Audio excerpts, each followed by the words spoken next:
अस्सलामुअलैकुम नाजरीन। Drama serial case number 9 की नेक्स्ट एपिसोड बहुत धमाकेदार और सनसनीखेज होने के साथ ही ट्विस्ट से भरपूर भी होने वाली है। जहां अब ना सिर्फ जहर अपना इंटरव्यू शाजेब खानजादा को देने वाली है, बल्कि कामरान के इंटरव्यू का धड़म तख्ता भी करने के साथ ही उसका 90% का ग्राफ भी गिराने वाली है। तो क्या अब ये केस सहर के हक में जाता हुआ नजर आ रहा है, या फिर कामरान इस केस को जीतने के लिए कोई नई चाल चलेगा?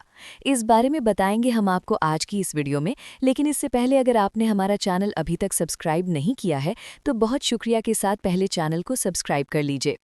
तो अब जैसा कि ये ड्रामा केस नंबर 9 अपने इख्तिताम की तरफ बढ़ रहा है और इसकी चंद एक साथ ही बाकी रह गई हैं, जहां फैसलाकुन मोड़ पर कहानी का रुख भी बदल चुका है। तो अब नाजरीन, कामरान ने जिस तरह से अपनी बेबसी, मासूमियत और हद तो ये है कि अपने झूठ को मजहब कार्ड खेलकर जिस तरह से अवाम को बेवकूफ़ बनाने की कोशिश की है और इसी के साथ मुहिब्बे वतन होने का नाटक भी किया, ऐसी परफॉर्मेंस पर तो फैसल कुरैशी को वाकई 10 आउट ऑफ 10 मिलने चाहिए, जिन्होंने इस नेगेटिव रोल को ज़बरदस्त निभाया है। अपनी स्किल्स, एक्टिंग और परफॉर्मेंस से उन्होंने इस ड्रामे को 4 चांद लगा दिए हैं। बहरहाल यहाँ कामरान का मादरे वतन के साथ मजहब कार्ड फिलहाल के लिए तो चल गया है, जहाँ सारी कौम ही उसकी जज्बातियत के साथ जज्बाती हो चुकी है और जैसा कि तस्वीर का अभी एक रुख दिखाया जाना बाकी है। लिहाजा यहाँ जिस तरह से सोशल मीडिया पर कामरान के हक में ना सिर्फ मर्द बल्कि औरतें भी खड़ी हो चुकी हैं, इसी चीज़ को देखकर मनीषा ने भी सहर को एक बार फिर से फोर्स किया है कि वो भी अब कमर कस ले। और मनीषा का कहना यही है कि ना चाहने के बावजूद भी सहर, तुम इस प्लेटफॉर्म पर आकर खुद को साबित करो, क्योंकि जो दिखता है वही बिकता है। फिर तुम्हारा केस है भी सच्चा। जब तुम सच बोलोगी तो याद रखो कि सच कभी छुपता नहीं है। और यहाँ सहर ने भी सोच समझकर फैसला करने के लिए मनीषा से टाइम मांग लिया है, जहाँ अब ये बात सहर अली को बताएगी और जैसे ही अली फ़ोन करेगा तभी सहर से कहेगा कि कल से तुम्हें मुसलसल कॉल्स कर रहा हूँ, कहाँ हो? ना ही कॉल रिसीव कर रही हो और ना ही किसी मैसेज का रिप्लाई दे रही हो। मैं बहुत अच्छे से इस बात को जानता हूँ कि कामरान की इस ढोंग ने सोशल मीडिया पर क्या तबाही मचा रखी है। हर एक की ज़ुबां पर यही है कि कामरान बेकसूर है। यहाँ सहर अली को फिर से मनीषा की कॉल के बारे में बताएगी कि इसी सिलसिले में मुझे मनीषा ने कहा है कि वो एक चैनल के थ्रू मेरा प्रोग्राम रिकॉर्ड करवाना चाहती है, जहाँ मनीषा ने सारी डिटेल्स चैनल को पहले ही दे रखी हैं, बस मेरी तरफ से ही मामला रुका हुआ है। सहर अली से यही कहेगी कि मैं नहीं चाहती हूँ कि अदालत के फैसले से पहले मैं सोशल मीडिया पर अपना केस डिस्कस करूँ। और अली फिर से यही कहेगा कि फिर तुमने क्या सोचा है इस बारे में। और सहर बताएगी कि अम्मी, अब्बू और साद सभी मुझे कह रहे हैं कि मैं मनीषा की बात मान लूं और ये इंटरव्यू दूं।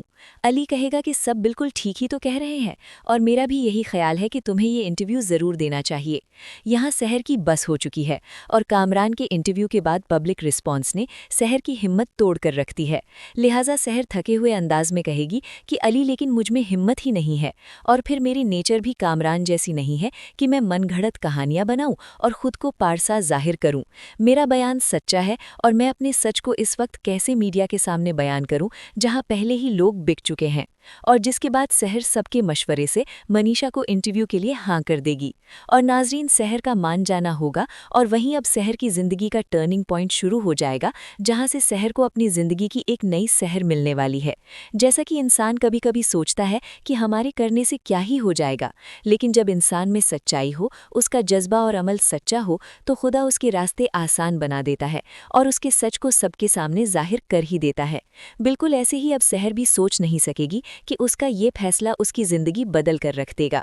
और इसी के साथ मनीषा जैसे ही चैनल पर इंटरव्यू की डेट फिक्स करेगी, तभी चैनल एंकर जिन्होंने सहर का इंटरव्यू करना होगा, वो कोई और नहीं, इस ड्रामे के राइटर शाजेब खानजादा खुद होंगे, जो कि अपनी इल्मियत, काबिलियत और तज्जिए की रोशनी में सहर के केस को खुद हैंडल करेंगे। और यहाँ वही सहर का इंटरव्यू इस तरह से और इस अंदाज से लेंगे जहाँ सच्चाई खुद सबके सामने साबित होकर रह जाएगी। वो सवालात जो ना ही बुखारी, बिश और जज साहब ने पूछे, अब वो सवाल एक एंकर पूरी कौम के सामने इस रेप विक्टिम से पूछने वाला है, जहां शाजेब के सवालात की बिना पर ही ये केस काफ़ी हद तक सच्चा साबित हो जाएगा। इसीलिए अब शाजेब अपनी पूरी तैयारी और प्लानिंग के साथ इस केस को अपने प्रोग्राम में डिस्कस करने वाले हैं, जहां वो सबसे पहले कामरान हैदर से इंटरव्यू करना चाहेंगे और इसी सिलसिले में चैनल की जानिब से उन्हें कॉल भी करवाएंगे कि वो पहले इंटरव्यू दें। जैसे ही चैनल से कामरान को कॉल की जाएगी, तभी तभी कामरान उछलकर बैठ जाएगा और चैनल मैनेजर को यही कहेगा कि मैं एक इंटरव्यू दे चुका हूं, बस काफ़ी है। इसी में मैंने अपनी सारी बात कह दी है और जो कुछ सच था मैं बता चुका हूं। मुझे अब किसी भी एक किस्म की कोई वजाहत और कोई सफाई नहीं देनी है। यहाँ मैनेजर भी कहेगा कि सर, जब आप वहाँ इंटरव्यू दे सकते हैं तो आपको यहाँ भी देना होगा। ये आपके केस के लिए बहुत ज़रूरी है। फिर ऐसा ना हो कि बाद में आप हमसे शिकायत करें। यहाँ कामरान हड़बड़ा जाएगा और कहेगा कि एक मिनट, आप मेरी बात सुने। अगर मैं एक चैनल को इंटरव्यू दे चुका हूँ तो क्या ये फ़र्ज़ हो चुका है कि मैं अब आपको भी इंटरव्यू दूँ? और वैसे भी आपकी इत्तला के लिए अर्ज़ है कि मैं न्यूट्रल लोगों को ही इंटरव्यू देता हूँ। कामरान की इंटरव्यू ना देने और चैनल को इस चीज़ के लिए मना कर देने के बाद मैनेजर जैसे ही शाज़ेब एंकर के पास जाएगा तभी सारी बात उन्हें बताएगा कि वो तो किसी सूरत मान ही नहीं रहे हैं। हालांकि मैंने उनसे ये भी कहा है कि बाद में वो हमसे शिकायत ना करें। और यहाँ शाज़ेब कहेंगे कि अच्छा, ऐसा कहा है उन्होंने कि न्यूट्रल लोगों को ही इंटरव्यू देते हैं, तो फिर ठीक है, देखते हैं कि आज हमारे प्रोग्राम के बाद उनका रवैया कैसा होता है। क्योंकि सहर का केस तो सॉलिड है सर। सहर के इंटरव्यू के बाद ये खुद चलकर हमारे पास इंटरव्यू देने के लिए आएंगे, जिसके बाद एंकर और चैनल सहर के इंटरव्यू की तैयारी में लग जाएंगे। और इसी के साथ वहीं दूसरी तरफ बिनिश का असिस्टेंट भी उसके पास एक नई मालूमात लेकर पहुंच जाएगा, जहां बिनिश को वो यही बताएगा कि मैडम, इंस्पेक्टर शफीक ने रिपोर्ट में 2 नंबरिंग की हुई है। कामरान के तीनों मुलाजमीन के नंबर्स उनके नाम पर नहीं है। बिनिश जैसे ही फाइल में फ्रेंचाइज का डेटा देखेगी तो कहेगी कि इसका मतलब तो ये है कि ये बात बिल्कुल सच है कि सिम किसी और के नाम पर है और इस्तेमाल कोई और कर रहा है। और वहीं अब दूसरी तरफ सहर भी मनीषा के साथ इंटरव्यू देने चैनल पर पहुंच जाएगी, जहां उसका इंटरव्यू सारी कौम देख रही होगी। और वहीं सहर के घर वाले भी इंटरव्यू देख रहे होंगे और साद यही कहेगा अपनी अम्मी से कि अम्मी, सहर आप ही इस लड़ाई को यहाँ तक ले आएंगी, हम में से तो किसी ने सोचा भी नहीं था। और शाहीना बेगम भी जवाब में यही कहेंगी कि औरत में बहुत सलाहियत होती है साद, बस खुद को पहचानने की ज़रूरत होती है कि इंसान खुद कितना सच्चा है।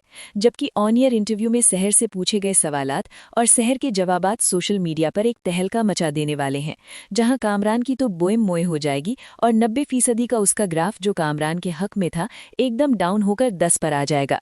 जहां इस चीज़ को लेकर कामरान अब बहुत ज़्यादा टेंस होने वाला है, जिसके बाद इसी चैनल पर वो अपना इंटरव्यू देने और सहर को नीचा दिखाकर खुद को सच्चा साबित करने के लिए टाइम भी लेने वाला है।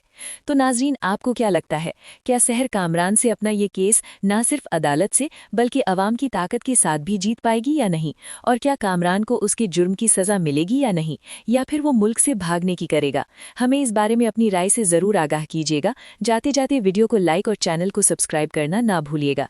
अपना बहुत सारा ख्याल रखिएगा। मिलते हैं नेक्स्ट वीडियो में, तब तक के लिए अल्लाह हाफिज़।